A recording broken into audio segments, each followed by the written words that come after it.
Hi friends, welcome back to our channel smart పక్షిత. పప్పు లేనిది ముద్దే దిగదన్నట్టు మునక్కాయ పప్పు చారు లేనిది ముద్దే దిగదండి. అంత బాగుంటుందండి, కమ్మ కమ్మగా.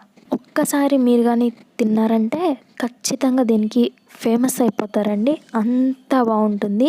నేను చెప్పిన విధానంలో మీరు కానీ చేసుకొని తిన్నారంటే ఖచ్చితంగా మీ ఫేవరెట్ లిస్ట్లో ఇది ఒకటి అయిపోతుందండి. అంత బాగుంటుంది.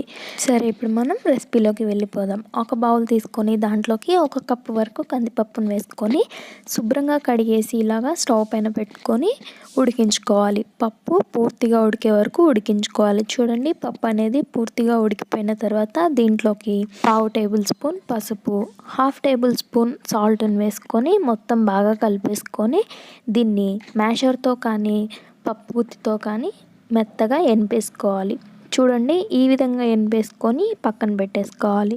ఇప్పుడు ఒక బౌల్లోకి చిన్న నిమ్మకాయ సైజ్ అంతా చింతపండుని తీసుకొని పైన కొంచెం కడిగేసి వాటర్ని వేసుకొని ఆ నీళ్ళని మొత్తం పారబోసేయాలి. మరీ గట్టిగా పిసకకూడదండి, దాంట్లో మట్టి ఉంటుంది కాబట్టి పైన కడిగేసుకుంటున్నాం. ఇప్పుడు కడిగేసుకున్న తర్వాత వాటర్ని పోసి ఒక పావు గంట సేపు నానబెట్టుకోవాలి. ఒక పావు గంట తర్వాత చింతపండుని మొత్తం చేతితోటి మెత్తగా పిసికేసుకోవాలి.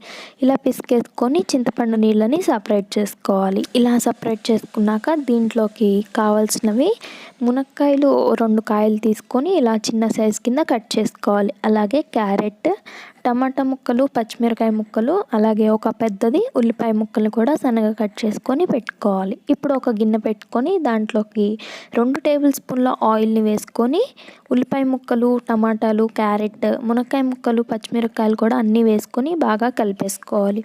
మామూలుగా మనకి సాంబార్లోకి కానీ పప్పుచారులోకి కానీ ఉల్లిపాయల్ని పొడవుగా లావుగా కట్ చేసుకుంటారండి. కానీ దీంట్లోకి మాత్రం సన్నగా ఉంటేనే బాగుంటుంది.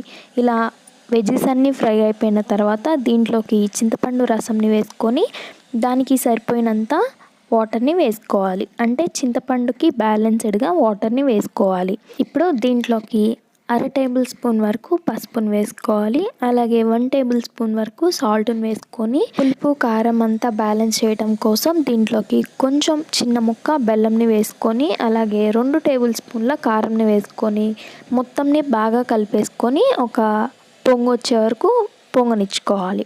ఇలా చూడండి, ఇలా పొంగొచ్చిన తర్వాత మనం ముందుగా వండి పెట్టుకున్న పప్పు ఉంది కదండి, అది కూడా దీంట్లో వేసుకొని మొత్తం బాగా కలిపేసుకొని ముక్క పూర్తిగా మెత్తగా అయ్యే వరకు ఉడికించుకోవాలి. చూడండి, మునక్కాయ ముక్క అనేది పూర్తిగా ఉడకలేదు, ఇంకొంచెం ఉడకాలి.